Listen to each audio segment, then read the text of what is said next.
Hola amigos de Honor Ediciones y los canales amigos. Ya saben que estamos empeñados en intentar difundir ideas, cultura, sociedad y sobre todo un poquito de pensamiento. Porque en estos tiempos que nos ocupan, pues a lo mejor lo del pensar no es algo que se estile mucho. Sin embargo, siempre hay excepciones y esas excepciones las intentamos ir trayendo poquito a poquito a este canal. Y en esta ocasión tenemos, pues bueno, el privilegio, el gusto, el placer y desde luego esperemos que podamos sacarle un poquito más, pero les digo que hay tanto y tan bueno dentro de Internet ya de esta persona y de lo que le rodea, que esto prácticamente es una pequeña gota en el océano. Así que vamos con ello. Tenemos a Carlos Madrid. ¿Qué tal, Carlos? ¿Qué tal? Encantado de estar aquí contigo y bueno, y con las personas que te siguen. Muy bien, vamos a ver, Carlos, como sabemos que tienes poco tiempo, vamos a entrar Mm. directamente a la entrevista y nos gustaría hablar de muchas cosas, pero voy a intentar sintetizar.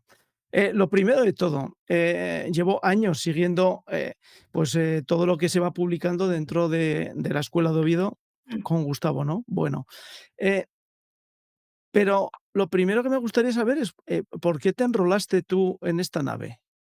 Bueno, pues en mi caso, yo siempre tuve muy claro desde pequeño que me interesaban mucho las matemáticas. Lo que sucede es que en el bachillerato, en el antiguo pues BUP, pues tuve de profesor de filosofía a José Lasaga, que es un profesor de filosofía pues de la Fundación Ortega. Y entonces me interesó mucho la filosofía. El caso está en que años después, el padre de una amiga, que también era profesor de filosofía, le pregunté un día cuál era su filósofo preferido, ¿no? Y yo esperaba que me dijera Ortega y Gasset, ¿no? Ya que era el filósofo español por referencia, ¿no? Y sin embargo, él me dijo, pues mi filósofo de cabecera es el mejor filósofo español que ha habido.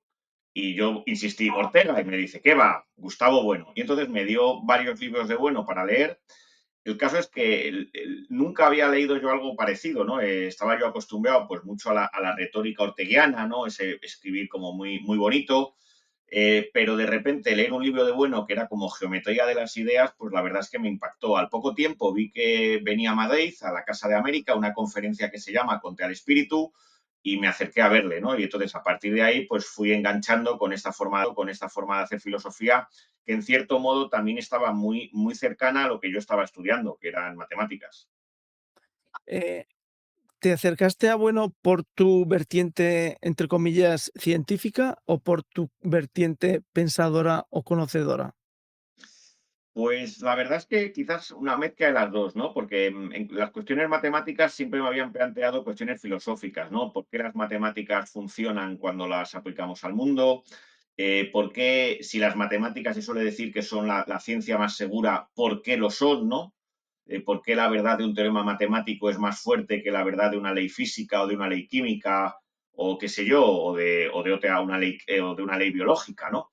Ese tipo de cuestiones, pero también es cierto, pues porque por la formación en filosofía, pues me interesaban pues ciertos aspectos, ¿no? Ya pues el debate realismo-idealismo, este tipo de cosas que, por ejemplo, Ortega se había planteado, ¿no? Y las cuestiones de ontología, ¿no? ¿Qué es lo que hay en el mundo, qué no hay? También las cuestiones de religión, es decir, un poco, pues, orientarte, ¿no? En el mundo en el que estás viviendo, en el momento en el que yo tenía, pues, veintipocos años, ¿no? Entonces intentas un poco hacerte un mapa del mundo, de entender a ver qué pasa. Ujú. Tú has citado yo a Gustavo Bueno, yo soy un poco más mayor que tú, Mm, y, yo a Gustavo Bueno, lo conocí por el tema de la religión, mm, porque hace muchos años, cayó en mis manos en un artículo del País, donde expresaba de forma breve en un artículo largo, pero para él, evidentemente breve, el hecho de cómo las religiones avanzaban desde una situación hasta pasar del monoteísmo ya y que el desarrollo final tenía que ser el ateísmo, ¿no? Y me llamó la atención el planteamiento y desde entonces, pues fui siguiéndole. Tengo que decir que fue como el Guadiana, desapareció este artículo, lo leí sobre finales de los 90, desapareció Gustavo Bueno y volvió a aparecer en mi vida con mi hija, en el instituto porque un profesor de filosofía le habló también de Gustavo Bueno y dije, hombre, conoce a Gustavo Bueno este señor. Me sorprendió. Eh, ¿En qué medida para ti lo que sería la aproximación científica del cierre categorial, ¿vale? que me parece brillante. Brillante fundamentalmente porque para mí, que yo soy geólogo, soy doctor en geología, desmonta lo que sería el poder de las ciencias en el terreno social y las baja en una situación, entre comillas, de humildad. El cierre categorial, ¿tú nos puedes explicar cómo llega Bueno a definir la teoría de campos y por qué estableces esa teoría como un elemento fundamental para poder convivir lo que serían las ciencias? Claro, o sea, lo que, bueno, o sea, la teoría del cierre categorial, pues, o sea, básicamente es la filosofía de la ciencia, ¿no? Del materialismo filosófico, ¿no? Entre las ideas principales que mantiene es que, bueno, el origen de las ciencias no es la filosofía, sino que son las técnicas, ¿no? Y que cada ciencia va roturando un campo, ¿no? Un campo que ya está trabajado por técnicas, pues viendo teoremas, verdades, pues ese campo se va cerrando. De tal manera que cuando se produce un cierre categorial, es decir, tenemos una nueva categoría, es cuando aparece una nueva ciencia, ¿no?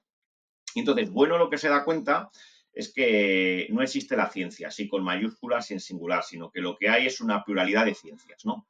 Y que cada ciencia, por así decir, es soberana en su campo, ¿no? Es decir, la geología es soberana en su campo, como lo es la química en el suyo o las matemáticas en el suyo, ¿no?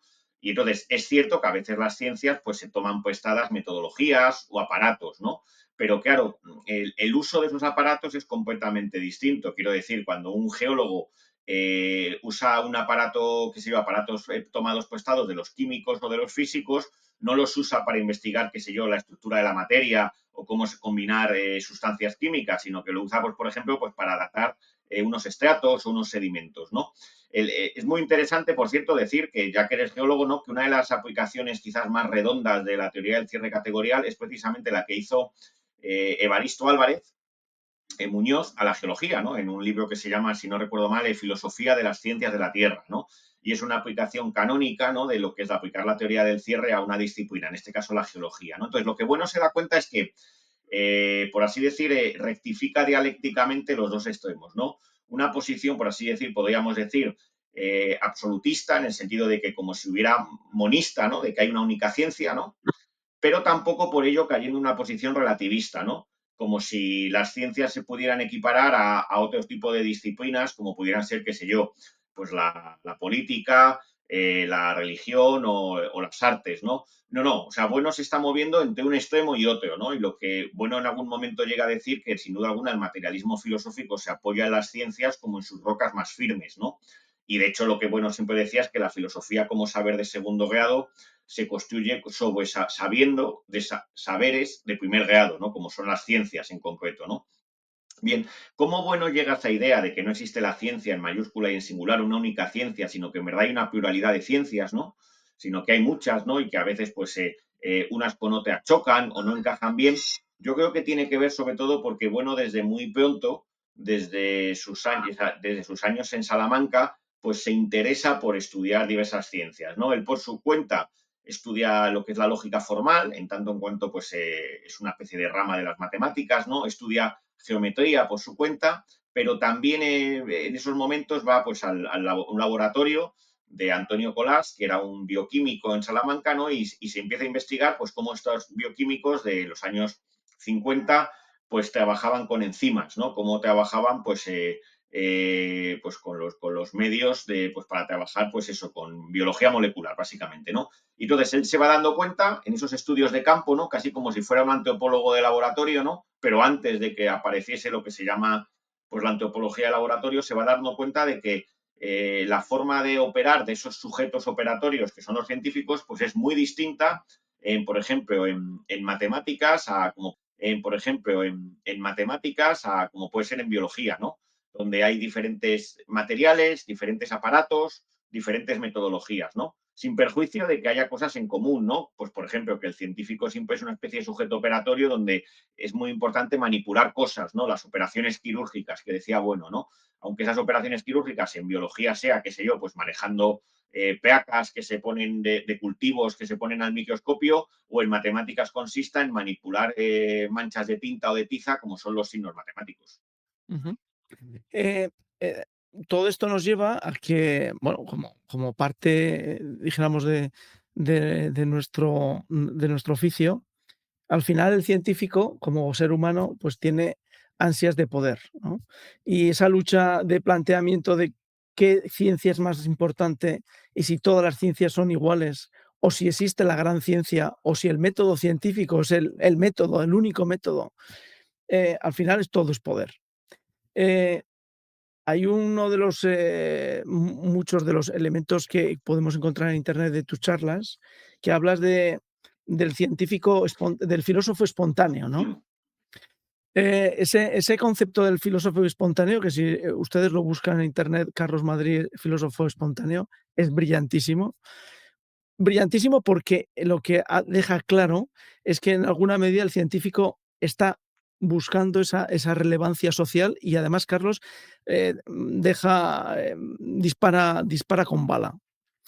Ese filósofo espontáneo, Carlos, ¿tú crees que a lo largo de los años, desde los años de la juventud de Gustavo Bueno hasta la actualidad, tu percepción es que ha aumentado o ha disminuido ese filósofo espontáneo Mm. dentro de los científicos? Yo creo Quiero que recordar, por ejemplo, tú eres joven, pero en la clave era muy propio el encontrar grandes, entre comillas, sabios, sobre todo la biología molecular, orgánica, que los invitaban para hablar de temas sociales y entraban en ese campo que tú hablas del filósofo espontáneo, es decir, empezaban a hacer filosofía. ¿Tú crees que hemos aumentado o hemos bajado en esa situación? Yo creo que estamos, pues posiblemente estemos más o menos igual. Lo que sucede es que han cambiado a lo mejor las referencias. Quiero decir, a lo mejor el tipo de filósofo espontáneo de hace unos años no es el mismo que el de ahora, ¿no? A lo mejor, qué sé yo, el filósofo espontáneo de hace unos años podía ser sobre todo un cosmólogo, ¿no? A lo mejor, ¿no? O incluso un biólogo molecular, ¿no? Que sabía mucho a lo mejor de manejarle sus enzimas, sus células, etcétera, ¿no? Pero que a partir de ese conocimiento empieza a filosofar espontáneamente, ¿no? Sin darse cuenta de que está saliéndose de su propia categoría, ¿no? Y que para hablar de la sociedad o para hablar de otras ciencias ya no lo puede hacer desde su propia categoría, sino que lo tiene que hacer, por así decir, entre medias de ambas, con lo cual ya no está hablando ahí en virtud de ser un científico, aunque sea un gran científico, sino que está haciendo filosofía, ¿no? Y entonces ya ves cómo es esa filosofía, si es filosofía sólida o es una filosofía basura, ¿no? Entonces yo creo que lo que han ido cambiando a lo mejor es el tipo de filósofo, ¿no? Hace años, pues a lo mejor el que podía salir, ya digo, pues a lo mejor eran biólogos moleculares, más tarde cosmólogos, ¿no? Estoy pensando en un Stephen Hopkins, ¿no? Que dice que, pues que en un libro de hace unos 10, 15 años decía aquello de que la filosofía se había quedado atrás y que la que respondía actualmente las grandes preguntas de la vida era la ciencia, ¿no? Claro, cuando él decía la ciencia se refería a la física, claro, que era su rama, ¿no? Y a lo mejor a día de hoy, pues hay otro tipo de filósofos espontáneos, ¿no? Que tienen, por así decir, las claves del desarrollo de la historia, que a lo mejor pueden ser, pues qué sé yo, muchas veces los climatólogos, ¿no? Por ejemplo, que a día de hoy vemos que gente que trabaja en ese tipo de temas, pues parece como que es capaz de hablar de cualquier otro tipo de tema, desde el desarrollo de los países ricos, de los países pobres.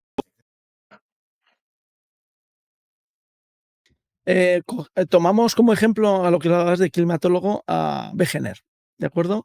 Wegener, con la teoría de placas y de la deriva continental, pues por medio de una observación consiguió poner en marcha un montón de estudio, de trabajo científico geólogo, y evidentemente los geólogos tomaron parte de la física, como bien dirías tú, y estudiaron lo que es la deriva del campo magnético.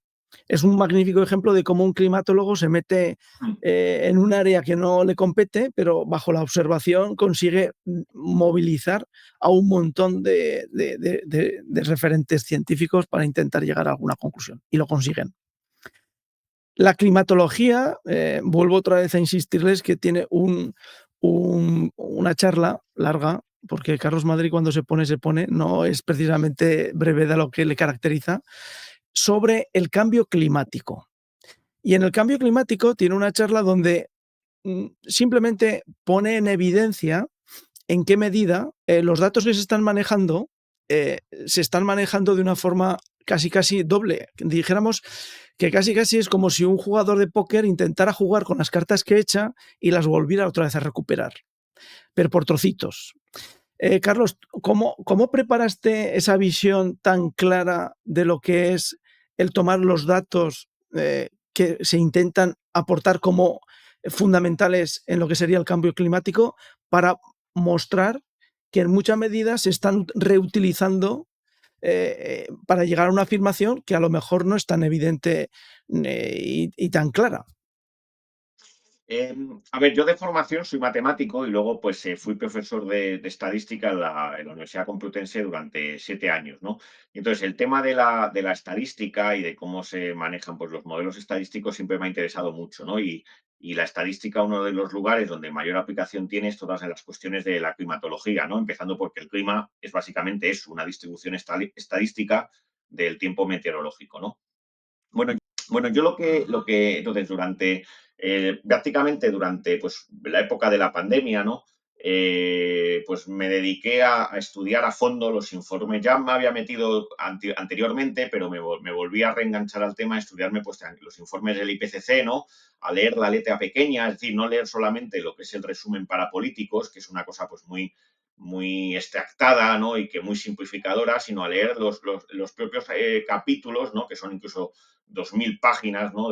de análisis donde se intenta un poco analizar los artículos científicos y se sintetizan, ¿no? Pero teniendo en cuenta pues muchas orientaciones, ¿no? Bien, entonces, básicamente, con respecto a la teoría del cambio climático, hay 3 aspectos ahí, ¿no? Básicamente, uno es la detección, ¿no? Lo que tiene que ver con detectar si efectivamente hay o no un cambio climático, y yo creo que esa es sin duda alguna la parte más sólida, ¿no? Porque, por ejemplo, si atendemos a la evolución de la temperatura global, hay buenas reconstrucciones de la temperatura global, que sin duda alguna es un estimador estadístico, ¿no?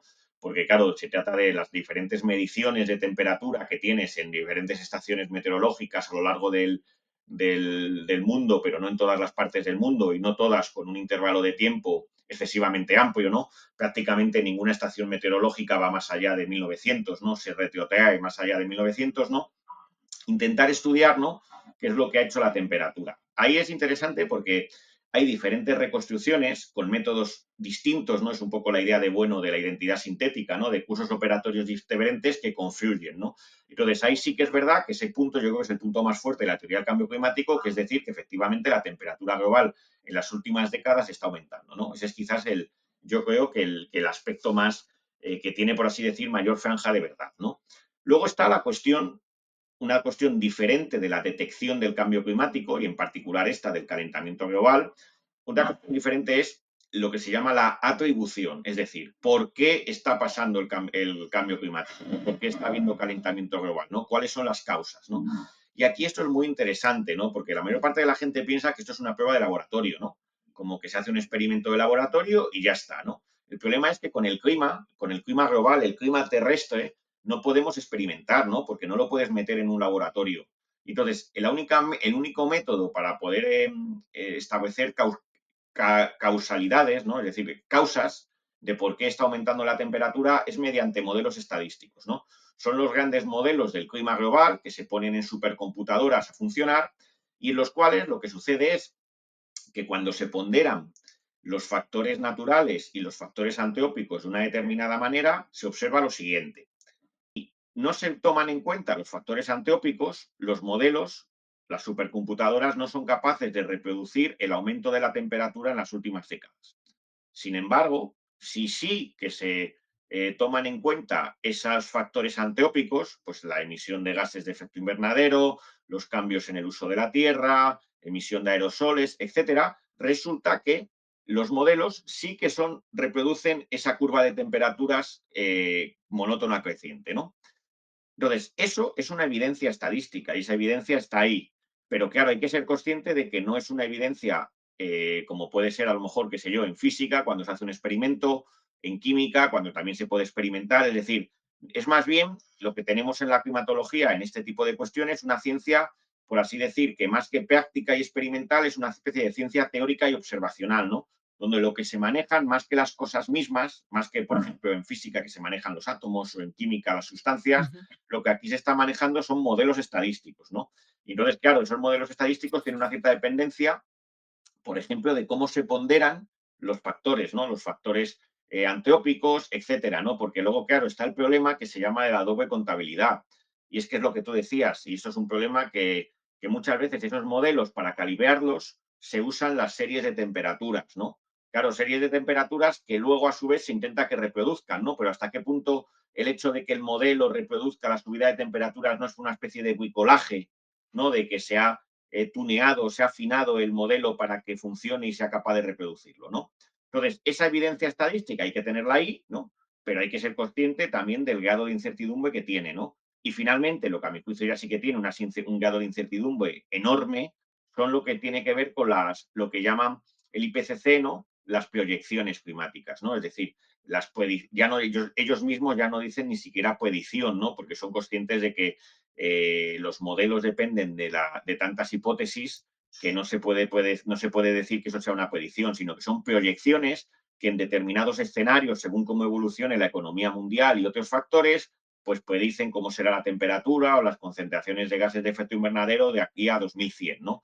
Y eso es, a mi juicio, lo que tiene ya un grado de incertidumbre el más alto de todo, ¿no? Entonces, lo que hay que hacer es que no se puede tomar, yo creo, no hay que, de nuevo es un poco como lo que siempre hace bueno, ¿no? Rectificar dialécticamente, ¿no? No se puede ni tomar como un bloque, comprar como un bloque la teoría del cambio climático, ¿no? De creernos la pies juntillas toda, pero tampoco, por lo contrario, caer en el caso contrario de decir, no, y es que yo niego radicalmente todo. No, no, ojo, hay que hacer como una especie de donoso escrutinio, ¿no? De ver qué partes son las que tienen mayor grado de, por así decir, de verdad y cuáles son las que tienen menos. Eh, si ustedes, que les recomiendo que lo hagan, además, tengo que decir que la información dentro de la Fundación Gustavo Bueno es muy poco web 2.0, es muy, pues casi casi de la programación de hace, pues que hace 20 años, pero la información está perfectamente tipificada, encontrada, los enlaces funcionan, es una gran labor de divulgación. Eh, y por ahí voy, Carlos. La Fundación Gustavo Bueno tiene vídeos y artículos sobre eutanasia, aborto, eh, sobre cambio climático y ahora últimamente estáis sacando un serial sobre Franco, ¿sí? Estáis siempre en el mundo social, en el mundo real. Que es algo que llama la atención, es decir, no es que estéis hablando de las ideas y de cómo hacer un diálogo materialista con esas ideas, pero al margen de, pero tampoco encuentro yo que vosotros intentéis utilizar esa dialéctica para apoyar una determinada idea. ¿Por qué tiene esa misión, entre comillas, social y de divulgación tan importante la Fundación? Claro, es decir, aquí en la concepción de la filosofía, muchas veces está la concepción de la filosofía, se suele decir la filosofía académica, y se suele pensar que la filosofía académica es la filosofía de la universidad, ¿no? Pero muchas veces, si uno mira a los filósofos universitarios, pues generalmente se ocupan de problemas que muchas veces no tienen ningún tipo de importancia social, ¿no? Que son cosas muchas veces de especialistas, ¿no? Que sí, que en algunos casos, sin duda alguna, son muy interesantes, ¿no? Pero en otros pues no lo tienen, ¿no? Entonces, la diferencia es que, bueno, enseguida se da cuenta de que la filosofía no puede estar, por así decir, engolfada, ¿no? Es decir, no puede caer una especie de engolfamiento ideológico, ¿no? Donde solamente se mire el ombligo, ¿no? Porque la posición de bueno es que todos somos filósofos, ¿no? Todos los ciudadanos, ¿no? Hacemos filosofía. Será mejor o peor, ¿no? Pero todos nos manejamos con ideas, ¿no? Pues qué sé yo, ideas cuando en la plaza pública hablamos con nuestro vecino de política, en fin, de las cosas que sean, ¿no? Entonces, en ese sentido, yo creo que esto es una cuestión fundamental, ¿no? Que la Fundación Gustavo Bueno intenta evitar esa concepción de la filosofía como si estuviera una torre de marfil, que es muchas veces la de la filosofía universitaria, intenta, por Ujú. así decir, como los dos animales, ¿no? Que tiene la filosofía materialista como ejemplo, ¿no? El basilisco, ¿no? Y el catoboepas, ¿no? Que son dos animales mitológicos que, por ejemplo, en el caso del el basilisco, con sus ojos, ¿no? Destrozaba las cosas, ¿no? Es la idea esa de bueno de que la filosofía, el objetivo de la filosofía es destruir, ¿no? Es triturar las ideas, ¿no? A ver hasta que veamos qué es lo que queda en pie, ¿no? Y el catobuepas es el animal que siempre miraba la tierra. Es decir, hay que ver que la filosofía, las ideas filosóficas, no son ideas que vengan, por así decir, del cielo a la cabeza de los grandes filósofos, ¿no? o que sean de gente que está meditando en sus casas. No, no, es que las ideas están en la calle, ¿no? Las nuevas técnicas, las nuevas tecnologías, las maniobras políticas, ahí es donde aparecen las ideas filosóficas, ¿no? Y entonces el filósofo tiene que estar, por así decir, pues en bajar a esa caverna, ¿no? Como hacía el propio Bueno, ¿no? Que iba a televisión, ¿no? O a día de hoy esa ujú, caverna pues, puede ser internet, ¿no? Hay que estar ahí atento, ¿no? Mirando por esa ventana cada dos por tres. ujú. Eh, Dentro de esa aproximación social, bueno, pues, yo mantengo un canal, ¿no?, que es, Perlas Cristianas. Y bueno, pues, dentro de la cantidad de contenidos, sobre todo vídeo que llegó a explorar, pues cayó en mis manos, pues bueno, pues un vídeo donde 2 sacerdotes y 2 laicos hablaban de la catolicidad, del protestantismo, de lo que supuso el Vaticano II para acceder al protestantismo dentro de la Iglesia católica. Y lo que, bueno, explorando, pues vi que Gustavo Bueno, bueno, pues planteaba el hecho, incluso, pues, radicalmente bueno, de que todo, la escuela la teología escolástica del mundo católico era algo que valoraba. Eh, ¿En qué medida, ese planteamiento es un planteamiento que nace de la concepción materialista de Bueno, o desde lo que sería el estudio y el conocimiento escolástico de la teología católica de Bueno? Claro, bueno, se forma en unos años que prácticamente acabada en la posguerra, ¿no? O sea, en los primeros años de posguerra, ¿no? Acabada la guerra civil, se forma en ese ambiente, ¿no? Incluso él viene a hacer el doctorado a Madrid, ¿no? Cuando Madrid era una facultad de curas, ¿no? Pero él ahí siempre ha reivindicado que pese a la idea que muchas veces se ha vendido, ¿no? Sobre todo a partir de la transición, de que la filosofía durante el franquismo, pues fue, no hubo filosofía directamente, ¿no? Pues él sostenía que dentro de eso, de ese hecho de que la filosofía era mayormente filosofía escolástica católica, pues había grandísimos profesores, ¿no? Desde el, qué sé yo, el padre Ramírez, Barbado Viejo, el padre Mindán, es decir, que había ahí un largo etcétera de profesores. Y de hecho, cuando Bueno va a Salamanca como director de un colegio de mujeres, ¿no? De señoritas, como se decía en la época, ¿no? Él allí empieza a interesarse por los legajos, ¿no? Que custodiaba la biblioteca de la Universidad de Salamanca, ¿no? Por todos esos infolios de grandes escolásticos de los siglos XVI, XVII, y empieza a decir, bueno, esta gente tiene algo que decir, ¿no? ¿Cómo es posible que esto esté aquí, ¿no? Haya tenido tanta importancia, ¿no? Y entonces él, una de las cosas que se descubre es que frente a la idea que nos han vendido de que no ha habido filosofía española, una idea que incluso está en los orteguianos, ¿no? Y está en la mayor parte de filósofos que luego han venido españoles, ¿no? Que dicen, no, es que la filosofía española es una especie de importación de filosofía que viene de Alemania, ¿no? Lo que Bueno enseguida reivindica es que la filosofía, ha habido filosofía española, y esa filosofía ha sido la escolástica católica, ¿no? Mal que les pese, ¿no? Aunque de hecho, esto es muy interesante. La gente que no lo haya visto, es recomendable ver una entrevista que le hace Fernando Sánchez de Agó en el año 77 o 78, Sí. muy negro y que está juzgada en el canal de la Fundación, ¿no? Porque allí ya, Ujú, Bueno, en esos primeros años de la transición ya avisa, ¿no? Hay mucha gente que dice, bueno, estamos esperando a que muriese Franco para sacar nuestras grandes obras filosóficas y luego no sacaron nada, ¿no? A día de hoy, cuando ya sabemos lo que ha pasado, vemos pues que no era para tanto, ¿no? Que era el parto de los montes, vamos. Y lo que Bueno enseguida se da cuenta allí es que llama la atención sobre la importancia de la filosofía escolástica y también de una tradición de los médicos filósofos, ¿no? Es decir, de lo que Bueno años después llamará el pensamiento público. Entonces, Bueno va a ir reivindicar todo ese tipo de filosofía, ¿no? Como la filosofía, la escolástica católica, por un lado, en cuanto a filosofía académica, pero también un tipo de filosofía mundana, que es el pensamiento público español, que tiene que ver, pues, por ejemplo, qué sé yo, con las obras de esos médicos y filósofos del siglo XVI, ¿no? Entonces va a reivindicar que esa es la tradición filosófica española en la cual el materialismo filosófico pues intenta pues aprovechar lo que pueda tener de aprovecharlo. ujú.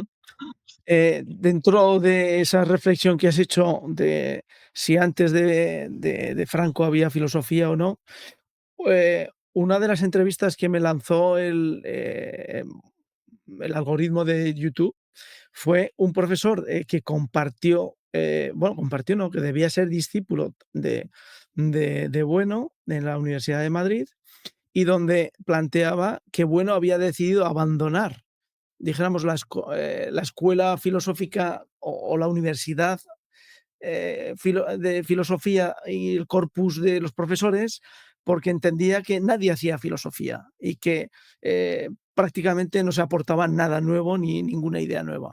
Y decía que, bueno, que en la medida, este profesor decía que en la medida que había abandonado, bueno, esa situación, había decidido, pues, organizar, entiendo yo, sobreentendí en la entrevista, en su charla, porque debía ser un extracto que no se llegó a publicar en un documental que se debió realizar para Gustavo Bueno, sobre la vida de Gustavo Bueno, eh, pues bueno, pues que un poco, Bueno había abandonado, había tirado los trastos, como viendo que era imposible que los profesores que se formaban en las universidades españolas de filosofía hicieran filosofía y dieran ideas nuevas y trabajaran con ideas. ¿En qué medida eso ayudó a construir la fundación como un elemento que intente aglutinar, formar, generar ideas? Mira, ese profesor, es que recuerdo la entrevista, es Juan Bautista Fuentes, ¿no? Aquí hay un caso curioso porque Correcto, sí, sí, gracias, eh, que no me acordaba. Gracias.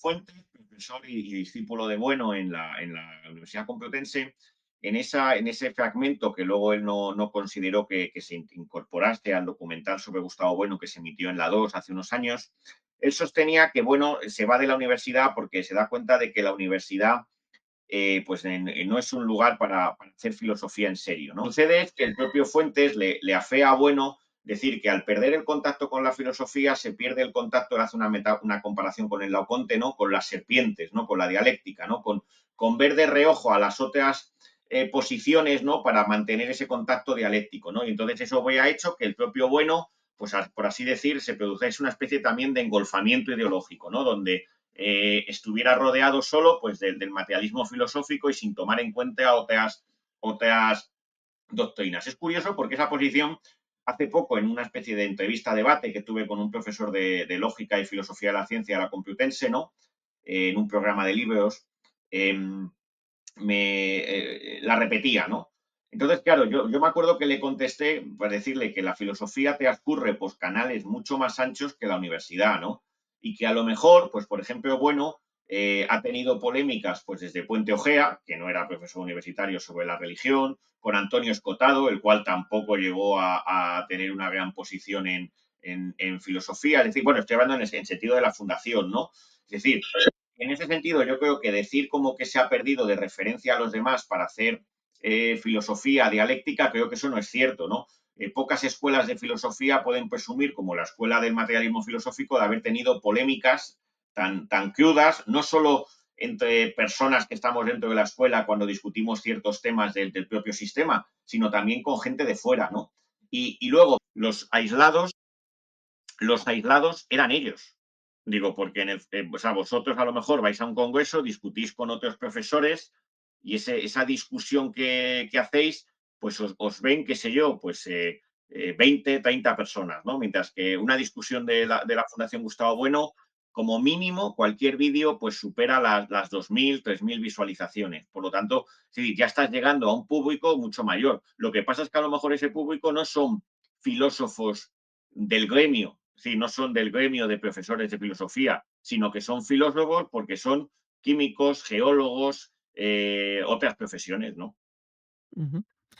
Eh, en qué medida tú crees que, porque hay, bueno, pues, entre todo lo que he ido, escuchando a lo largo del tiempo, hay una apreciación de que, bueno, pues, en los años 80 tuvo un encuentro Gustavo con la Conferencia Episcopal que no acabó de aclarar. ¿Por qué en España, lo que es la dialéctica, lo que sería el argumento, eh, no se trabaja y no se vive de una forma intelectualmente sana?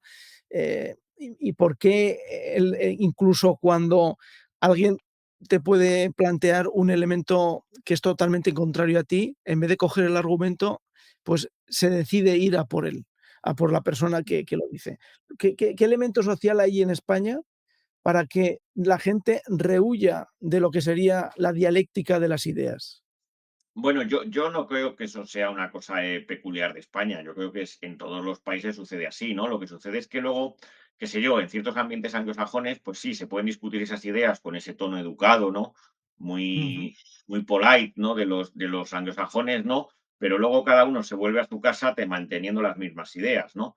Quiero ujú, decir que en ese sentido, no hay que perder de vista aquello que siempre decía, bueno, que el diálogo no sirve absolutamente para nada, ¿no? Es decir, que las 2 personas que están dialogando, pues que se quedan en las mismas, ¿no? La utilidad del diálogo es para el espectador, ¿no? Es para el que está escuchando, ¿no? Y que viendo la confrontación entre esas 2 posiciones puede forjarse ella misma una idea del asunto, ¿no? Entonces, yo creo que en ese sentido, no hay que el diálogo, ¿no? Pues donde tiene mayor utilidad el debate, no es tanto ya para los que están metidos allí, que generalmente no van a cambiar ninguno de opinión, ni ninguno se va a mover ni un milímetro, ¿no? Sino sobre todo para los que están desde fuera viéndolo, ¿no? ujú. Bueno, yo entiendo que pudiste conocer a Gustavo Bueno, algo, entiendo. Y lo que yo me he preguntado a lo largo de escuchar vídeos y vídeos y vídeos, he leído poco, salvo algún artículo en Internet, pero he escuchado mucho vídeo vuestro y de Gustavo Bueno. ¿Por qué Gustavo Bueno, su intelecto iba de una idea a otra, de un tema a otro? Iba como intentando construir, pequeños, mundos que se fueran intersectando, para poder buscar un conocimiento. ¿Qué le movía? O sea, ¿cuál era su aspiración? ¿Era una mente inquieta, simplemente? ¿O es que quería construir un universo intelectual que tuviera un soporte para las generaciones siguientes? Yo creo que, o sea, no es tanto una cuestión psicológica, ¿no? Cuanto una cuestión que es lo que, por así decir, lo que pide la filosofía cuando se hace en serio, ¿no? Es decir, la filosofía, cuando se hace serio, en serio tiene que ser sistemática, ¿no? Y el hecho de que la filosofía tenga, incluso el propio Ortega, que nunca fue capaz de hacer un libro sistemático, ¿no? Ni de articular, por así decir, un sistema en torno al raciovitalismo, ¿no? Donde muchas veces pues, fue dando, por así decir, brochazos aquí y allá, pero nunca fue capaz de articularlo de una manera cerrada, ¿no? El propio Ortega, incluso en la discusión con Maeztu, ¿no? Le dice algo así a Maeztu a principios de siglo que pensar, estoy citando un poco de memoria, le viene a decir que en filosofía pensar sin un sistema es deshonesto, ¿no? Es decir, que la honestidad intelectual en filosofía pasa por pensar de manera sistemática. ¿Y eso qué quiere decir? Pues relacionando unos campos con otros, ¿no? Es decir, que no puedes mantener unas ciertas tesis, qué sé yo, en filosofía de la ciencia y que sean diametralmente opuestas a las de filosofía del arte o a cuestiones de ontología, ¿no? Entonces, bueno, desde el primer momento, sobre todo también, porque yo creo que una cosa muy importante es que en filosofía lo que te da la disciplina sistemática, es decir, la necesidad de hacer sistema, de que tienes que intentar hacer un mapa del mundo, ¿no? Y aunque en ese mapa del mundo haya borrones, haya partes inexploradas, haya partes que no están bien esbozadas, ¿no? Ese mapa, pero que es un mapa del mundo, es decir, que estás intentando hacer un mapa mundi que intente englobar pues un cúmulo de campos, de categorías, ¿no? Eso lo que te lo da es la formación escolástica, ¿no? Entonces, yo creo que, por ejemplo, en el caso de Ortega, Ortega siempre tuvo muy mala opinión de la escolástica y yo creo que eso también tiene mucho que ver con el hecho de que no fuera capaz de forjar un sistema, ¿no? En el caso de Bueno, el hecho de que conociera muy bien la escolástica le dio, por así decir, incluso él mismo lo dice en un artículo que se llama en el año 70, que se llama algo así como Pensamiento Español, 1970, Crónica de un inmenso vacío, ¿no? Y dice, nos estamos liberando del yugo escolástico, ¿no? Dice, bueno, pero no hay que perder de vista que este yugo escolástico por lo menos nos daba la disciplina de hacer filosofía, ¿no? Es decir, el modo de hacer filosofía, ¿no? Entonces yo creo que en ese sentido la escolástica es muy importante porque te da por así decir, esa inquietud sistemática, ¿no? De que tienes que coordinar unas partes con otras. Ujú. Bueno, pues les tengo que decir que don Carlos, Madrid, además de hacer muchísimos vídeos y aguantar muchas entrevistas de gente tan indigna como yo, además escribe y tiene algún libro que le recomiendo, pero yo el que le recomendaría, porque he tenido oportunidad de ir leyendo trozos, que es Filosofía de la cosmología, porque el título como tal, el primero no tiene ninguna importancia, el segundo sí, Hombres, teoremas y leyes naturales. Es un libro que si a ustedes les gusta el mundo natural, lo van a disfrutar muchísimo porque mezcla e introduce de una forma ordenada conceptos que todos estamos viviendo de una forma natural, nunca mejor dicho, y social. Y pone muchas ideas que son interesantes a la hora de poder avanzar personalmente de forma intelectual. Y ya para cerrar, Carlos, te voy a hacer una pregunta. Eh, eh, Tú tienes, unas cuantas charlas sobre inteligencia artificial. Además, bueno, pues te has tomado la molestia de poner ejemplos que son muy, muy palpables, muy fiables para entender cómo funciona este mundo. Pero me gustaría cerrar la entrevista con una pregunta. Eh, ¿Tú cómo utilizas la inteligencia artificial? ¿Para qué utilizas la inteligencia artificial?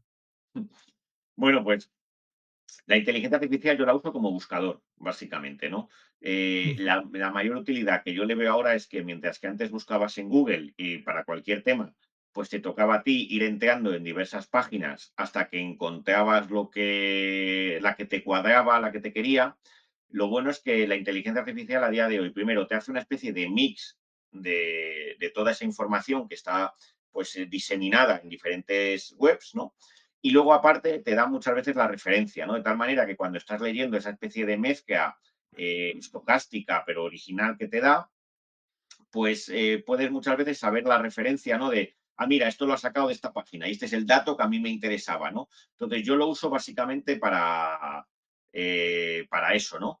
Y luego también, ujú, pues, o sea, pues eso, una forma de optimizar muchas veces la búsqueda de información en Internet.